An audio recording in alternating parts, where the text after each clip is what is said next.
There's two words I want you to think about as you're watching this episode: pressure and perseverance. Let's be honest. Just one of these things is a lot. But when you have to battle both of them at the same time, it can be pretty overwhelming. But our guest today did just that, and also managed to find his light for himself and use it to shine on others. Through his leadership, his business and entrepreneurial mindset, his military experience, his art, and most importantly, he always did everything through and with love. So I think it's safe to say Tre Manual literally uses every bit of himself to feed into those he truly cares about, and most importantly, the community without a voice for themselves. Trigger warning: this episode does talk about the topics of suicide, mental health issues, homelessness, and loss. If you're ready to get this episode started, do me a favor. Click that like button, subscribe wherever you are, because this is the best way for you to help support our channel and keep this flame lit. My name is Taveion Mickens, and this is Surviving the Flame. Now, please take a look at some of the previews from today's conversation. There are people specifically, just because of where you're from, or just because of your economic status, or just because, your nationality, like just for being born, or just because of your age, like things that you cannot help, you're being targeted for that period. You know what I'm saying? Like, there are individuals who are in low income environments and things like that who cannot afford the basic needs for their own kid. You know what I'm saying? Like, it's stuff like that really does break my heart. For other people, like I think about all the tragedies I went through, and I'm like, goodness gracious, one thing that makes me nauseous, like I literally get sick to my stomach to think, is that what I went through, that there are kids still going through that shit today. It drives me freaking nuts. I looked up just from reports, man, would use child trafficking as an example. There's about 720 kids sold every single day into child trafficking. Every single day, 720 kids are sold into it. Child abuse, child neglect. It's alone, there's about 3 million cases reported annually. 3 million cases reported every single year on child abuse and child neglect.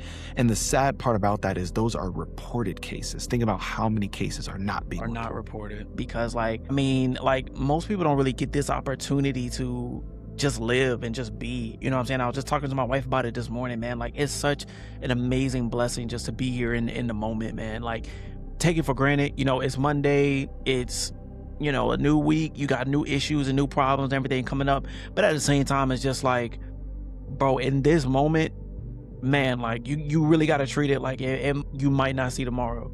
And when you have that type of mindset, when you have that type of realization, you start to appreciate the day, you start to appreciate the moment more, because it's just like, dang, like, you're right, I might not have tomorrow. Here's how I look at my life. My whole life, I felt like I wasn't destined for, I use the example, I say this, but I feel like I wasn't destined for family like my whole life, right? Just because I had so many moments where the family aspect of my life brought me the biggest pains. Yeah. Right? There's so many aspects of it. But what my life has evolved to, it's shifted me to be not only just that of a family-oriented person, but someone who truly, truly understands what it means to have family. And quite frankly, if I'm being real with you, man, I don't think blood really designates who your family is or not. Like you, bro, like you're my brother. You know what I mean? We've been rocking for years, and there's no blood relation that could bring us any closer than what we already are. Boot camp was a walk in the park. Are you kidding me? It really was. Yeah, no, yeah, it was. I ate I 3 say meals boot a camp. day. Oh yeah, no, for Bro. sure, for sure. Yeah, no, literally, I told my friends, man, boot camp is literally the funniest place in the world where you just can't laugh. Brother. Don't get caught laughing, but it's the funniest place in the world. My goodness, just don't get caught laughing. Dude, yeah. All right, family, welcome back to another episode of Surviving the Flame. If you enjoyed that preview, go ahead and hit that subscribe button on YouTube, Spotify, or Apple Podcasts so we can keep this flame burning together. Now, let's get into today's conversation.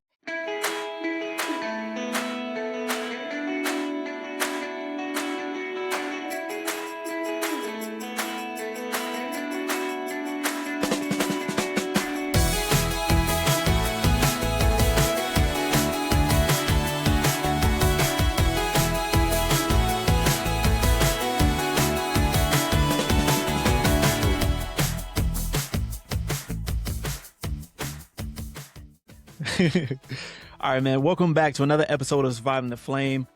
I'm your host, Taveion Mickens. I'm sitting across from a brother in arms. We wore the same uniform. We served in the United States Marine Corps, and I've been fortunate enough to watch this man embody the definition of FITFO in its entire mentality in every single facet of life, from the streets of Inglewood as he climbed up through the ranks through the Marine Corps to now building a successful business and empire with his beautiful family. This man is truly the definition of any great leader that you want to see. He's a definition of a great leader in any organization, facility, whatever it is. You put him in there and I promise you he's going to thrive. He's a father, a visionary, an entrepreneur, and someone who I personally look up to for his resilience, his heart, and just his absolute just go hard attitude and refusing to quit at anything. So please, ladies and gentlemen, children of all ages and stages, need the ones making minimum wages, let's welcome to the fire pit the one and only Tre FITFO Manual.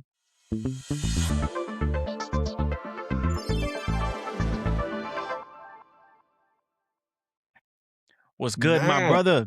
How you doing today, man? so what's up? That is quite the introduction, brother. Did you practice that or what? I got to. I got to a few times because like if I don't, then it's gonna throw me off my game. You know what I'm Bro, saying? you make But me feel nonetheless, so good, man. man. Yeah, I appreciate it, man. I appreciate it. I love it. I Um, love it, man. so today, man, first and foremost, before we even get into everything, man, put your seat on the map, man. Where you from? Yeah, so I'm from Inglewood, California. Born and raised in Inglewood, South Central LA. Um, Grew up pretty rough, you know what I mean? And then of Yeah. course, throughout a lot of the logistics of mom, dads being separated, stuff like that. I eventually moved to Vegas where I went to, high school and middle school and stuff like that. Um, and then yeah, I made it to college, Utah, joined the Marine Corps during college and been in San Diego since then. That's what's up, man. That's what's up. And actually, I want to get into that, man. Like when someone looks at your work ethic, your grind, your attitude, man, like it's so vibrant, it's so energetic, it's so alive, man. Like growing up, who would you attribute that mindset and that attitude to? Like who inspired you to be the way that you are today? That's a good question. That's a good question. It was a lot of people that played in my life, man. But I can tell you a very pivotal moment that Mhm. happened. So yeah, it was where I made the transition from actually like being a knucklehead to being someone who actually wanted to operate with a purpose, right? For sure, yeah. There was this girl that I knew in high school, and it was like I think it was like my sophomore year. Hmm. And I looked up to her a lot just because like she was always super, super outgoing. She was involved in so many activities. And it wasn't even like a crush. I didn't have a crush on her at all. I was just more like impressed with, dang, this black woman is ambitious. She has a lot of drive. And I remember having a conversation with her one day, and she was teaching me about a young man in the early 1960s named Emmett Till. Mm, Um, Brother, I've been through at this point, being a sophomore, I've been through so many history classes, yeah. never once heard that name. Wow. Yeah. Absolutely insane. And so I just remember her telling me the story of Emmett Till and her like passionately telling me the story. And the whole time I was listening to her, my heart just sank. And I was like, did Mhm. this really happen? And she's like, yeah, I'm like, it's part of our system that you don't know that. And I'm like, everything flipped for me, dude. I mean, like everything changed. And it was from that moment I was just like, dang, like I think I want to find a life of purpose and I don't want to be a knucklehead anymore. You know what I mean? Yeah. Because I was just getting in trouble. I was fighting all the time. Like, it was dumb stuff that I was getting myself into. Sure thing, man. So big shout out to Cece, Larmea Kilgore. Y'all can look her up. Absolutely incredible. She does a lot for the nonprofit organization. She does a lot for the city and the government relations side on behalf of the city of Las Vegas still till today. She's absolutely incredible. She's a leader. But yeah, she was the single person that like changed my perspective on life, man. It was crazy.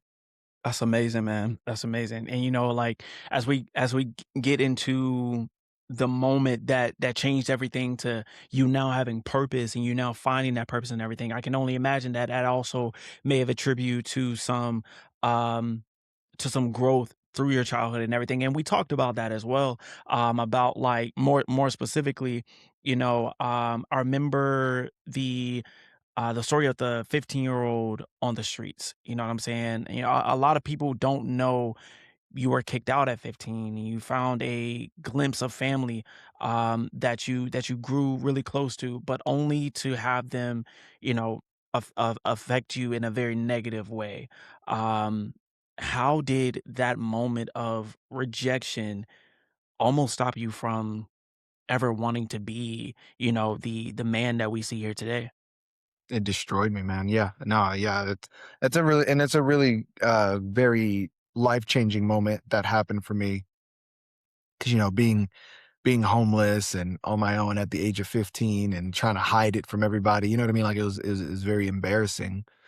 Um, and then when I came into this amazing family's life, and I do wanna make, some understanding. I don't have any ill intent or feelings towards the family, you know what I mean? Mm, I them quite frankly, I honestly would love to rekindle a relationship with them.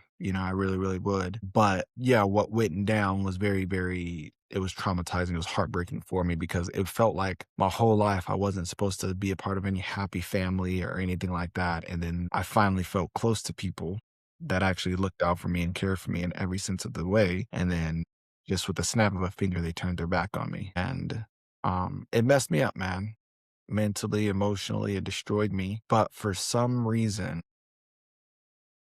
instead of me having resentment, I kinda got a more competitive kick out of it, and part of me was like, "You know what? I'm gonna go be more successful than you guys are." nah, it's And understandable. they're a very successful family, but I don't know, for some reason that kinda kicked in, and I was just like, "You know what? You poured in me, you believed in me for that time, and that was all I needed," and, I just had to accept that some people are in my life for a season, some people are in my life for a reason, you know what I mean?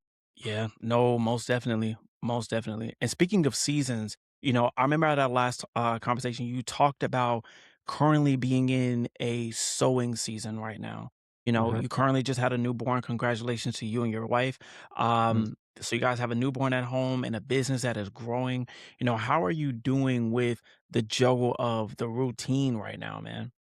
Oh, brother, yeah. Yeah, no, and it's actually really funny. Literally yesterday, me and my wife had a 5-hour meeting yesterday, just me and my wife. Jeez, Lord, oh my gosh, And I mean, it wasn't like a meeting where like, okay, now we could like relax and no, no, brother. We were like after it, writing stuff on the whiteboard, man. planning for the whole 5 hours straight.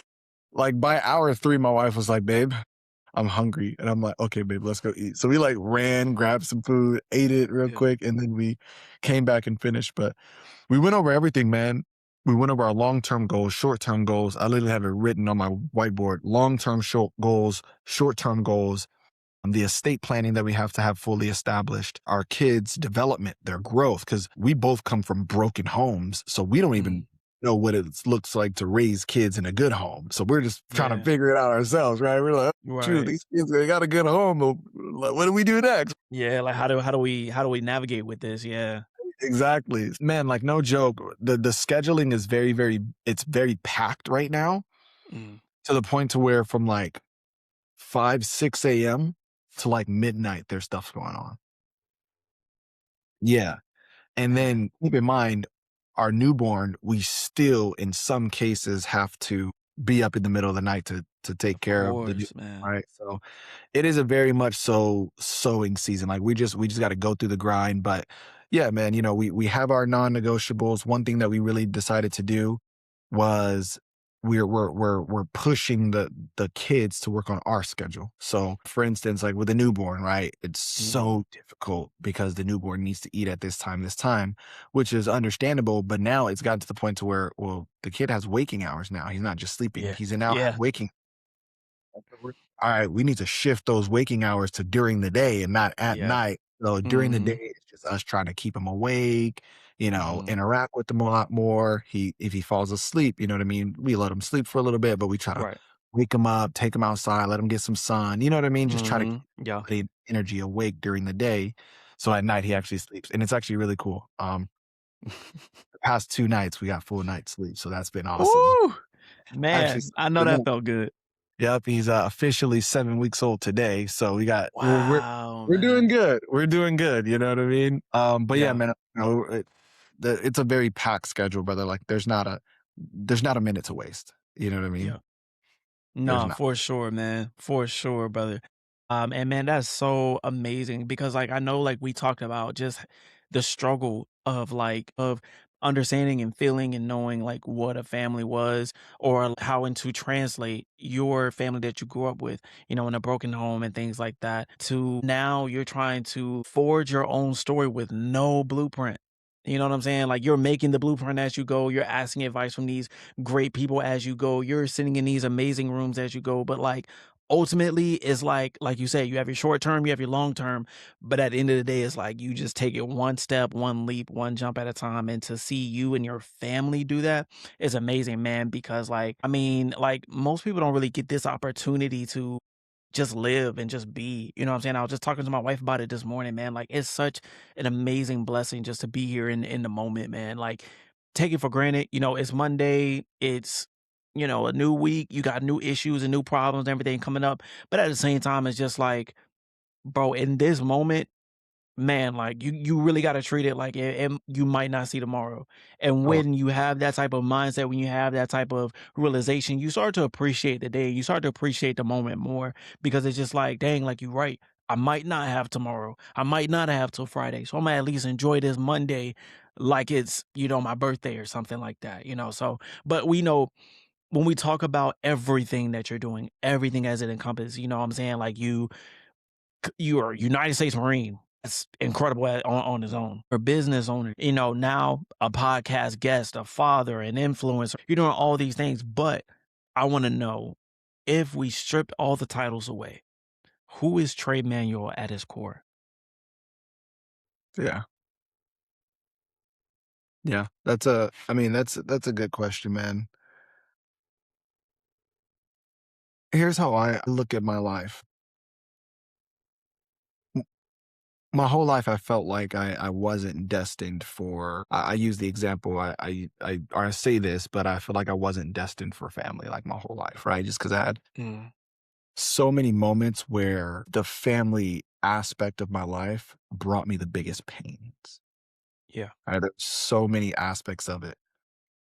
But what my life has evolved to, it's shifted me to be not only just that of a family oriented person, but someone who truly, truly understands what it means to have family. And quite frankly, if I'm being real with you, man, I don't think blood really designates who your family is or not. You know, like you, bro, like you're my brother. You know what I mean? We've been rocking for years, and there's no blood relation that could bring us any closer than what we already are. You know what I mean? Absolutely. And so I like to think of myself as a very family oriented man where I don't just talk about my wife and my kids when I'm talking about family. Family is everybody that I bring into my circle. Family is everybody that I associate myself with. You know, family is being able to have love and respect for people and put them first, regardless of yourself. You know, Hmm. I'm the type of person where if what I believe is if you want anything in your life, you have to focus on getting other people what they need first. I'm a firm believer in that. If everybody in this world were givers, we would naturally get more, right? And Facts. so Yeah. when it comes to family, man, like all I think about is just how can I serve this person? How can I give to them? How can I change their life? How can I bring more value to them? And that's how I view myself, man. I view myself as a just family oriented giver, you know? And you know, it's funny, it might be more selfish reasons because guess what? God blesses me a lot for doing that. You know what I mean? So it's Yeah, like man, for sure. I think if everyone just realized that like karma is so real, God very much so blesses those who serve, Hmm. I think the world would be a better place. So it's like, dude, outside of anything, man, I don't even think I am where I'm at if it wasn't for just that simple principle in my life. You know what I mean? Right. So that Absolutely. yeah. And speaking of the We're gonna circle back around to, the topic of God, but before we get there, you mentioned in our consultation, and even now, wanting to forge a non-traditional path for your kids' education. Mhm. Why do you believe that is so important to break that traditional mold for the next generation of manuals coming up? Yeah, man. Uh, so that's a very, very large question. I'm not gonna lie to you. Like, I can spend a freaking 3-day seminar talking about that alone, right? Yeah. But I put it this way, to keep it very, very simple, the reason why I'm so heavily obsessed with making sure the education tradition within my official family legacy is away from the traditional system is because I understand business.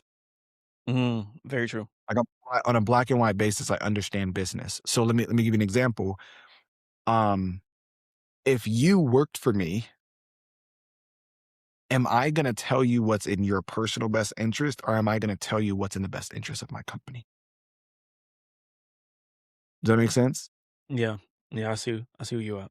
And that's how business operates. Business Mm, operates more functional, regardless of the tools or the pieces that they need to use. The mission is for the business to be more profitable. The United States is capitalist society. It's a big, yeah. you know what I mean? Like, the United States itself, I don't even look at the United States as just a country. I think it's way more than that. I think Oh, yeah, you got to. Yeah. it's an economic hegemon. It's literally the hub of business, you know? And you think about our education system. Well, what does our education system do? I think of it like a factory. All it does is it produce lots and lots and lots of workers, right?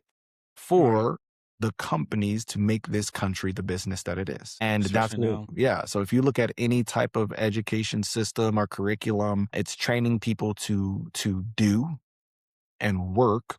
It doesn't train people to actually think. And so Mhm. I want to teach my children to think for themselves. I want to teach my children to think outside of the box, to be more solution oriented, to be able to solve problems and understand what it takes to be like a big contributor on a larger scale.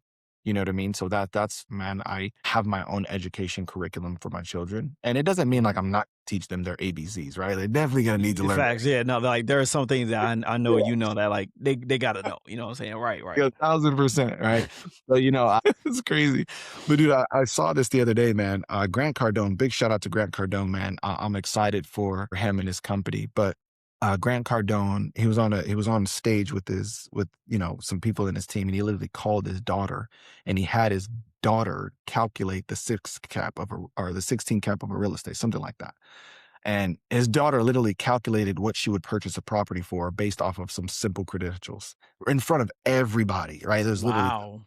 on the crowd. And he's like, well, that's what I teach my kids. I just taught my kid to make a $16 million check with one transaction. What are you teaching your kids? Wow. You know what I mean? And it's just like, Yeah. yeah, bro, that's what I want my kids to know.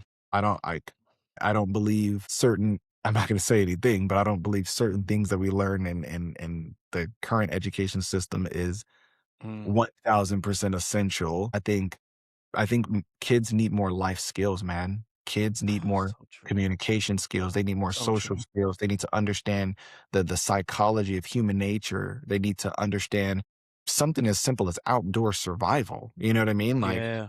I know kids who see worms and they get freaked out over looking at a worm, and I'm like, "Bro, pick it up and eat it or something. Yeah. What are you doing?" You know what I mean? I feel like that's been taken out of, the I feel like technology has, one, elevated us and has been our doom all at the same time. Yeah, Like, the influence of technology, the improvement of technology and everything has completely taken out the outdoor perspective of growing up, oh yeah, like, the realism of growing up, you know what I mean? So I definitely understand that, like, I definitely do feel like with technology, have things improved? Absolutely. Has education improved with technology? Absolutely. But it has also provided such a crutch that, like, it is to our own detriment all at the same time. You know right, what I'm yeah, saying? And a lot of people don't know this, but and we're gonna actually get into this right now. Like, you did not you didn't just wake up with this mentality. You've been in areas of your life growing up where you could have received certain support and you did not. You could have gotten certain, education and you did not. Like, I mean, I don't really remember when it was that I learned about Emmett Till, but like I agree that like as a 10th grader, you should definitely know something about Emmett Till. You should Oh, know something about Black history, period. You know what I'm saying? And while Emmett Till is more on the negative side of America, I would say that it is still very important to know about your history and like whether it's black people, brown people, Native Americans, whether like people should know more about history, period. The good and the bad. Not just people should know more about Black Wall Street. People should know more about regular Wall Street. People should know more about people should know. And there are just certain things that aren't being pumped into the system. And yeah. speaking of things not being known, speaking of things being neglected and things like that, like your you as a kid growing up like neglect is a very light word to use in my opinion. You've been through some very, very hard times in your life, man. Um, Trey, you've been open about, some of the darkest moments of your life. Sitting with a gun to your head. You described the gravitational pull that stopped you. Looking back at, looking back at that, what do you think God was truly saving you from in that exact moment?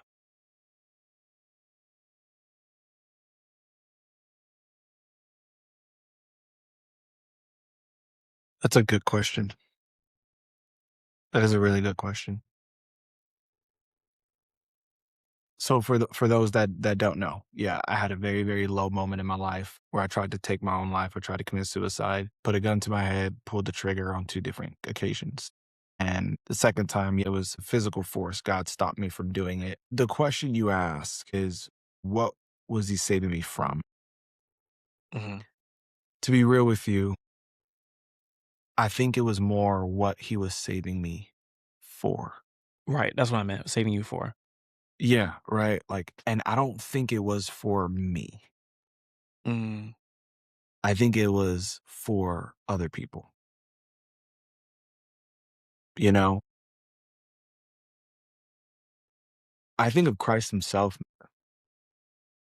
I can't, please correct me if I'm wrong. I can't find a single selfish moment in the Bible that Christ had. no, not one. Not Everything one. he did was for serving other people. I think without a doubt in my mind, I know for a fact that's why God has me here. He has me here to serve other people. I had a conversation, I had an emergency meeting with my team last night, and we have this really, really big vision, man. There's going to be really, really big vision. We're going to create like about 20 millionaires over the next 5 years. We're going to create, hundreds and hundreds of people making multiple six figures a year with our company. Like we're really, really excited about that. But the point of doing that is not for us. The point of doing that is for other people. We need more good, successful people in this world because we can do good things with our community. But I looked up some crazy statistics the other day and it blew my mind. I'm gonna literally pull it up, but I looked at everything that I went through in my life Mhm. and I was just like, "Whoa, how can I prevent this from happening? Because I don't want this to happen Right, anymore." for sure. Right? For other people, like, I think about all the tragedies I went through, and I'm like, "Goodness gracious." One thing that makes me nauseous, like, I literally get sick to my stomach to think, is that what I went through, that there are kids still going through that shit today.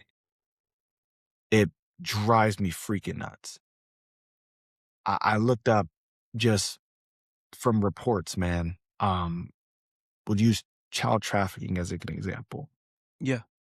There's about 720 kids sold every single day into child Wow. trafficking. Every single day, 720 kids are sold into it. Oh my gosh. Child abuse, child neglect. In the United States alone, there's about, not in the United States alone, but just alone, there's about 3 million cases reported annually. 3 Gee. million cases reported every single year on child abuse and child neglect. And the sad part about that is those are reported cases. Think about how many cases are not being Are not reported, reported. Yeah. right? Man. And it's just like, and I'm just thinking about this stuff, man. There's a lot of things that I looked into. The military suicide rates, we have about 500 veterans committing suicide every single year. And it's just like, I think of this crap and I'm just like, why the hell is there no one solving these problems right now? Yeah. You know? And black and white, man, like I can't sit I can't sit comfortably in my house, even though me and my wife are completely good financially. We have no need for any more income. Like we're so set. I just can't sit in my house comfortable knowing that this is happening to other kids. I look at my 2 sons and I'm just thinking like if anything ever happened to these kids, I will Mm, burn the world down. Do you know what mm. I mean? Boy, I hear you. I hear you, man. Man, it freaking so it's like I can't sit still, man, knowing that this is happening to other kids Right. out there. Like I've gotta get really, really big, like blow this thing up. You know, our business, our team, we need to make multiple millionaires and billionaires so we can go fix these problems ourselves. Our government's Right. not gonna, so we gotta go do it ourselves. Right. So Right. that's the real reason that we're building such an empire, brother. It's not like our pockets are set. Like we're good, but these people aren't. These Yeah. people, they don't have resources like we have them, and no one's looking out for them, you know? So It's very true. Um, when you realize where these issues are dominantly being concentrated and where they're dominantly being focused on, like, it really breaks your heart, man. Like, the fact that there are people focusing on kids, on children, you know what I'm saying? When you think about, like, the abuse rates going up and the lack of education flowing through, you know, the cities and it flowing through some of the like lower income communities, and it's just like when you think of like the fact that there are people specifically just because of where you're from or just because of your economic status or just because, you know, your national, like, just for being born or just because of your age, like, things that you cannot help, you mhm, know, you're being targeted for that, period. You know what I'm saying? Like, there are individuals who are in low income environments and things like that who cannot afford the basic needs for their own kid. You know what I'm mhm, saying? Like, that's it's stuff like that that really does break my heart. And you're right. You're right. There's too many. There's the thing that makes me angry is the fact that there's too many people in the world that could do something. You know what I'm saying? Not saying that people who, you know, have been blessed financially are not, but there are just too many who have been blessed financially and do not pour back into any community. You know what I'm saying? Do not give to any charities, do not do any of this type of stuff, but yet and still have this mindset of, oh well, I got it out the mud or whatever. Like, you can get out the mud too.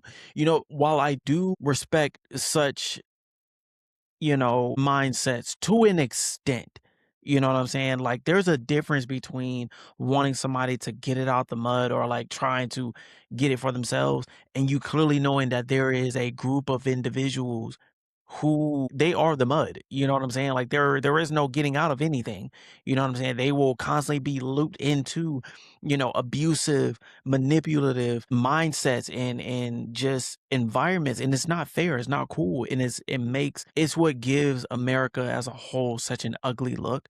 It's what gives certain people of power such an ugly look, but you're right. All it takes is just being human, you know what I'm saying? Walking around and having that Christ-like in your heart, you know what I'm saying? What Christian means, to be Christian is to be Christ-like. yep, You're right, I can't think of any moment where Christ acted selfishly in everything he did it for someone else. And in the teachings and in the messages that he gives in the book of Matthew, he even states it, you know, like he does not want us to think selfishly, but yet to go out and make more disciples, to go out and be kind to one another, to lift up one another in grievings and stuff like that. Like, it's all of the teachings that are there, like, even if you're not of Christian belief, you cannot take away from the fact that the Bible literally stands on amazing morals and principles, incredible. That's period. yeah. I'm saying, like, you really can't take that away, you know what I'm saying? And but, as we before we went there, we spoke on your anxieties and your depression in that stage of your life, you know? But I can only imagine the type of lies that one has to be able to tell themselves to stoop that low. And the reason why I say lies is because, dude, you're an incredible person. You're an incredible person. And I know it breaks the hearts of true friends to see a true friend down in the dumps because they believe something about themselves that's not true. You know what I'm saying? And you mentioned how you had to stop listening to yourself in order to grow. What was the loudest lie that you had to stop believing in order for you to start believing in what you believe you deserve? Yeah. Yeah. Dang. There's a lot, man. There was a lot. There was a series of multiple different things that I had to just, like, stop believing in and ignore in a sense, Mm, and it was more things that I also had to just take out of my life, you know what I mean? Just completely take out of my life. I had multiple occasions in my life where I've like, after I was kicked out, like, I was being brought into strong family environments, and I felt good, and then it was stripped away. mm, Brought back into another incredible family environment. It felt good, and then it was stripped away again. And so I was constantly just like, dude, I'm not meant to have freaking family. I'm not meant for happiness. I'm not meant for joy. I actually wrote a song about it when I was in high school. It's crazy to think about that song. But yeah, man, like I literally had to escape that thought process of thinking like I didn't deserve family, I didn't deserve happiness. And what I had to think more of was if I didn't feel like I deserved it, I had to start thinking, well, I at least know I deserve to give it. You know what I mean? If I didn't deserve absolutely. to have it, then that means it's the opposite. That means I just deserve to give it and I have to give it to other people. And so that's more what I focused on in my life. You know what I mean? Um, some of my brothers in high school, or not high school, but in college that I met, literally my closest friend to like still to this day, for them, it was just like, "Hey, like, what can I do to help them? What can I do to, make them feel good?" And through that, they become the closest friends of my life, and they have my back through everything, right? Same thing with, us in the service, right? Like, that's just how it is, and now it's with us in business and my wife, But yeah, I think that's more what it is, man. It's like I just instead of if I wasn't receiving it, then shoot, God must be telling me I need to give it more. Yeah, felt that one. So that's what I would say, man. And you harped on something for a little bit about writing a song. I totally forgot, bro. You are truly a jack of all trades, man. I totally forgot just how you, for a good little portion of life, man, you were out here getting on stage and performing some amazing, heartwarming poetry, like Yeah. true, authentic poetry, man. And like, I remember looking, I'm just like, my good, like I write poetry myself. I just can, man, it's gonna take a lot of courage for me to get up there. But how would you say this for like, and first off, for people who have not, seen Trey's poetry at all, this man is truly gifted. The way he brings you into the moment that he's talking about, whether it's about injustices around the world, whether it's about something that happened within his life, whether it's about love, whether it's about heartbreak, whether it's about, I mean, you cannot help but just feel like you were right there with him. I mean, you were just like, dang, that's tough, but like, how would you say poetry has influenced the person that you are today, whether it be, just free writing, whether it be writing songs, whether it be, just writing about certain moments that took place in your life? How has poetry as a whole shaped you? Where you see it, like, and like, do you see yourself tapping back into it, more in the future, or where does that stand with you? Yeah. Oh no. Yeah. I will never, ever, ever, ever, ever stop doing poetry, stop doing music. I'll never stop it. I put it this way, man. Like I'm in a building stage in my life right now. You know what I mean? Mhm. I'll never stop doing it, but I'd rather work really, really hard at least for the next, 4 or 5 years then I'll be able to retire and focus on nothing but my nonprofit organizations and focus on my own personal, hobbies like my music and stuff like that. So that's the goal. That's the goal. And that's what I'm going to get to. But Got no, you. I will never. It will always be my dude. I'm going to be opening up my own music label. Yeah, me and my brother, we talked about What? we're going to open our own music label and everything like that. And the cool part is one thing we noticed about the music business. It's all marketing, really, Yeah, right? for sure. For no, literally, literally. You know, Yeah. like, dude, a lot of people say, like, freaking, this rapper, they're the best at lyrics ever, and I'm like, they're the best discovered.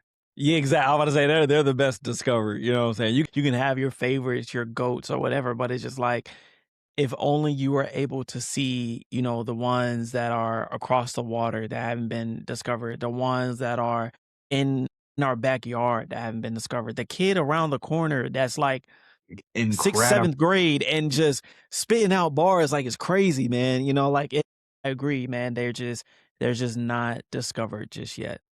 So that's my goal too, is I'll bring more, like, real authentic music to the map than all the I won't comment on today's current music, but, Nah, I feel you. Hey man, you're in like the mecca of media and just art and business, man. So like you're right where it's at, man. So I trust your judgment on that, brother. But we're gonna go ahead. We're gonna make a quick transition here, real quick, to a segment in the podcast called "Questions from the Fire Pit." All right, so this is where we're gonna have some rapid, witty, fiery, spicy questions, and you're going to just answer them as fast as you can, and then from there, yeah, we'll see what you come up with.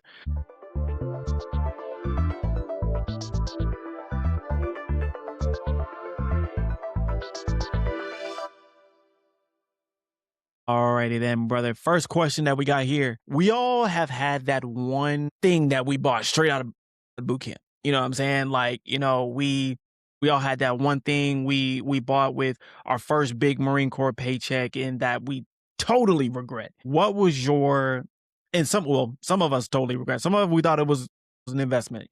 But what was your Lance Corporal purchase that still makes you cringe today? oh my gosh. It's not even a flashy purchase. It's not. Like, it was, like, actually a disgusting purchase, but it was more like I was forced into it because my command was just being, "You need to get a car, you need to get a car," right? What's So, the car? I bought a crappy car, it was a terrible car, but what was bad about it was the interest rate. So, I bought, a 2021 Chevrolet, or it was a 2018 Chevrolet Cruze, Mhm. and, like, not even an amazing car, like, it wasn't even good, right? Yikes. But, my interest rate was 24%. Ain't no way. Jesus. Brother, I was paying, like, over $400 a month for that car, and it was literally only, like, a $20,000 car. Ain't no way, brother. Yeah, it Brother, we was basically got the same car. Ain't no way. Ain't no way. I would have left it right I there. think I was paying closer to, like, f yeah, I was paying over $500 a month for it, but it's such a dumb purchase, dude. That I would have. Yeah. Ain't no way. Ain't no way, brother. I would. Yeah. Nah. I ain't want a car that bad. I ain't want Yeah, a I car that didn't know bad. it. I literally had no idea what I was doing. It was like the second car I've ever had. It was like it was the first official car I've ever had in my whole life. I had a one car in college, but I only had it for like a couple months. I bought it for like Mm. 5 grand and then I totaled it. So I didn't even get to have it for a good portion and a good amount of time. And I actually really liked that car. It was an amazing car. Yeah, it's really um, hey man, hilarious. we're gonna get into Inglewood versus the core. You grew up in Inglewood and went to boot camp. Which one actually had the scarier neighborhood, if you would? Well, just boot camp. Just boot camp specifically. Boot camp, dude. Boot camp was a walk in the park. Are you Yeah, no, kidding it me? really was. Yeah, no, yeah, What? it was. I ate I say three boot meals a camp. day, Oh yeah, yeah, no, for bro. sure, for sure. Yeah, yeah, no, literally, like I told my friends, man, boot camp is literally the funniest place in the world Oh where my you god, just can't laugh. brother. Don't get caught laughing, Oh but yeah, it's the funniest place in the world. Oh, I had My goodness. boot Just camp. don't get caught laughing. Dude, Yeah. like, boot camp was actually a really good time. I had fun. Facts. I had a lot of Facts. I got in a lot of trouble because I had a lot of fun, but I had a Yeah. lot of I like people look at, don't get me wrong, like Marine Corps boot camp in comparison to others, it fun. has its challenges. But Toughest. at the same time though, it's just something about being around like a bunch of like-minded people, and then all of y'all are in the suck, and all it takes is just one person to say that one line, or I like, was share that same thought, they just say it out loud or whatever. You guys are just like, it actually just ain't really all that bad. You know what I'm saying? Like, y'all are all in the plank position, drenched in sweat, is sand fleas everywhere or whatever. And somebody just says, you know what, I knew I should have went to college. Next thing you know, everybody else like, you right, we all should have went to college. Like, oh man, but you're right though. It's a good time. You just cannot laugh, bro. But yeah, yeah. yeah, Inglewood was way like a million times harder than boot camp. Hey man, look, you're the king of figuring it the F out. What's the most ridiculous thing you've had to FITFO in your business that wasn't covered in like a manual or anything? In my business. Mm-hmm. Or in the Marine Corps? What was Or like the craziest thing you've had to just like, hey, just get it on the fly, man. Just you got to do it.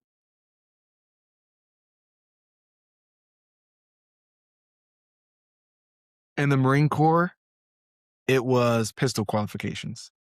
Oh, so true. Yeah, it was So pistol qual true.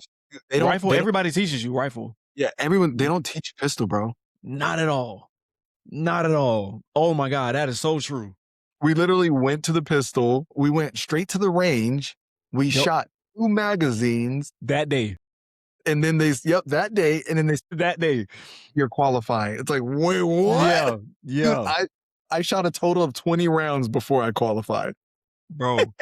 For those that do not know, like you have a whole week of preparation for rifle qual. Like you're practicing the positions, you're doing all these other, like you're prepping, you're getting used to the weapon, you're repeating certain rifle safety rules and everything. Like you're practicing and you're getting all these things down, so that way when it's time for you to actually qualify, like you're good. Same thing before, like if you go on a deployment or anything like that, like you practice and you get used to certain drills and things like that before you actually deploy. But it's just like when they did pistol, no, all that went out. Any preparation out the window. You don't need it. Yep, go ahead. This is what you're gonna be using. This is what it's called. That's your target. Yep, figure it That's out. it.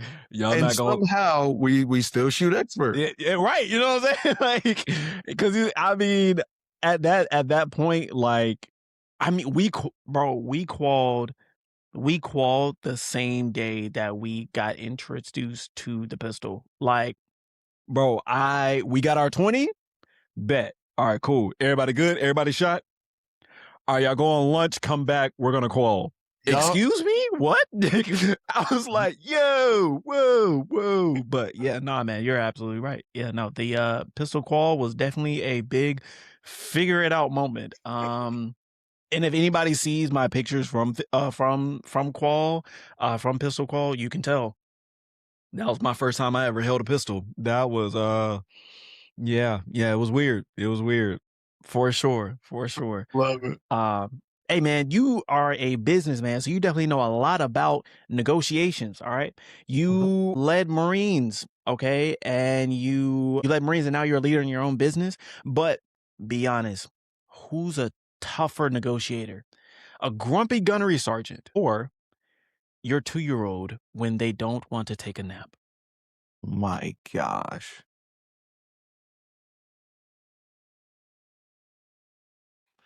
Because I'm gentle parenting, it's gonna have to be my 2-year-old.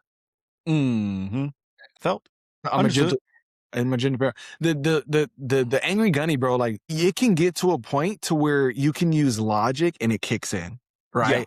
Yeah. Or you can like, you know what I mean? You can bring up order and it kicks in. Or like order trumps everything. yeah, or if you have like the right tone, Yeah. it'll kick Mhm. in. Right, right, None right, yeah, of all that works. valid. Yeah. None of that works with a toddler. None of it works. Yeah, none I can none hype of it. he's still like, "No." I Yep. can give him a treat, and he's still like, "No." Like, Yeah. he's just dead set, like, "Hey, I will die before I allow you to put me down for a nap." Like, Facts, facts, bro, so "Bro, just true, lay so down, true, my man. guy." That is I've never heard a more true statement, man. Like, I can testify to that, bro. Like, my the thing is the thing is, though, like, my daughter's a sweetheart. The thing is with her, there is no negotiating anything if she is tired, 'cause then it's like any logic goes out the window. "Hey, Yeah. baby, I know you're hungry. You want something to eat?" "No, I don't want anything." "But are you hungry?" "Yes." "So you wanna eat?" "No." It's "Cool. like, "Alright, tired." I guess we're gonna just figure it out then. We're gonna just figure it out. The moment Oh, will come. Imma just put this plate here. You just come whenever you're ready, all right? So you yeah, know, no. Next question we got here. Hey man, you talk about the increase in, making millionaires and, getting people financial literacy and everything like that. When you're about to close a big figure deal, all right? And you're about to make this thing work, what do you and you're about to walk into that room or you're about to enter that Zoom call or whatever the case may be, what song plays in your head as like a walkout song that you are like, "Yeah, I got this in the bag. I know I got it going on." Like what song is playing for you at that moment?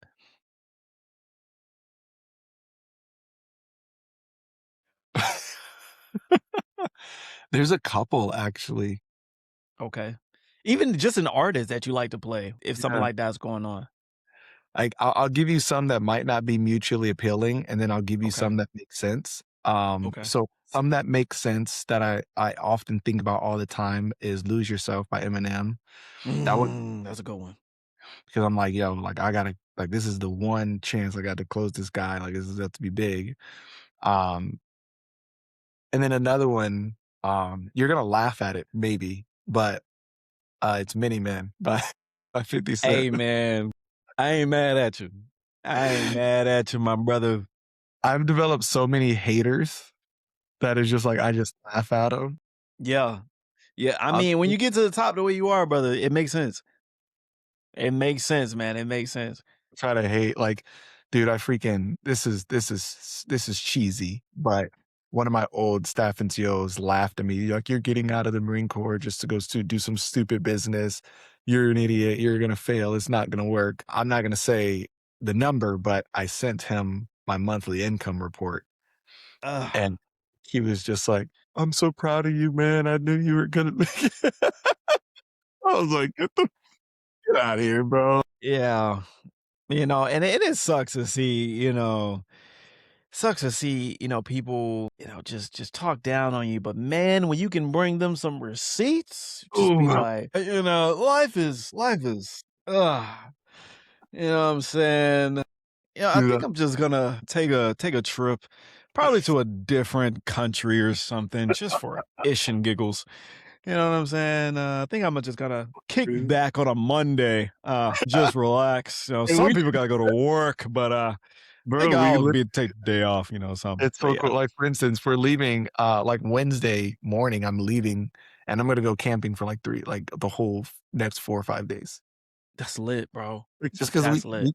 we have that flexibility, we can do that, you know what I mean? Yeah, And yeah. so yeah, but That's it's fun. amazing, man. That like it's very good to see genuine good people be able to receive and enjoy the flowers, that they work so hard to plant, grow, and give to others. You know what I'm saying? Like, I absolutely love that, man. But hey, man, transitioning out of some questions from the fire pit, brother. I want to get into, some of the futuristic, deeper questions, with you, man. Like you have gone through and inspired. You've gone through some very hard fires. You've made some fires. You have lit some fires within people. You've lit fires within yourself. You know what I'm saying? When you hear the term surviving the flame outside of the podcast sense, what does surviving the flame mean to you? Yeah, that's a good question. I got this a while ago because obviously you think of the fire as adversity, Yeah. right? Now, when you think of getting through the adversity, everyone's like, "Oh, can you just get through it?" and keep surviving, right? And like, I think that's good. I think when you actually look at it from a large perspective, everyone actually does that. Like everyone gets through adversity. But when I'm thinking of when you tell me surviving the flame, I think about winning through adversity, and that's a totally different ball game. Mm, Like getting through adversity and winning through adversity are two totally different things. so Because we can agree, everyone's going to go through adversity. Everyone is. But facts. by the time your adversity is over, are you the same person in the same place, or are you a better person in a better place for you, your family, your loved ones, the people you're around? Right. So when I think about it, it's like, okay, I'm going to go through all these adversities, and my goals, my dreams, are they going to be accomplished, or am I going to use the adversity as its excuse as why they didn't get accomplished? There's a difference between people just going through the adversity and then actually winning through it. So I believe, hey, people need to be winning through the adversity, actually come out accomplished, come out better, come out with more abundance in their life, not become the same person that you were going into the adversity. Facts. Absolutely. Absolutely. And we talk about the young person that you were growing up and how that person and their adversities and how their struggles shaped you into who you are today. But honestly, truly, if you had the opportunity to look back and just tell that younger version of yourself anything, what would you tell him?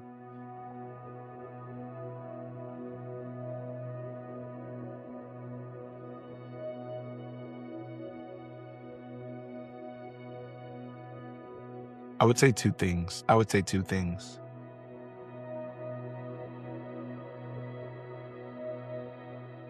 Number one,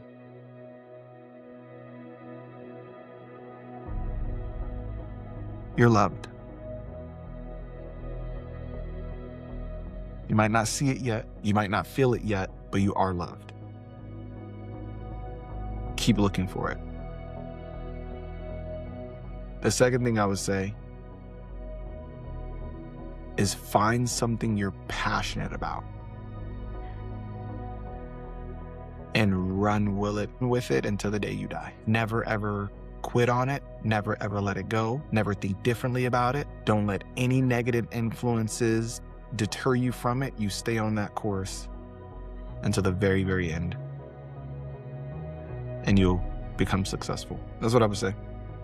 That's very powerful. That's extremely powerful, considering the fact that, like, when we look at your story, when we look at the person that you are, we look at everything that you've gone through, the battles that you've had to overcome, the struggles that you've had to overcome. It's very just telling, just to just like your tenacity, your strength, your perseverance, man. It's you, man. So thank you so much. Tre, brother, thank you for being transparent. Yeah, I mean, you didn't just give us a story today, you gave us a blueprint for resilience, even when one wasn't given for yourself. To every listener listening, like, share, subscribe to the podcast so we can continue to grow and reach different people. And speaking of growing and reaching different people, make sure, also check out our website at mickensnation.com, where you can sign up to share your own story or to be interviewed, and leave us a review to help this flame grow, whether it be YouTube, Spotify, or Apple Podcasts. And also be able to join as a member of Mickens Nation and receive monthly newsletters with updates on different projects, episodes, and more to come. All right, so we're going to end it with the quote of today. Life isn't about the journey or the destination. It's about the people you keep around you. So keep your circles tight, keep your faith stronger, and keep surviving the flame. Spread kindness, spread peace, spread love. And as always, keep grinding. Till next time, this is Surviving the Flame. Thank you.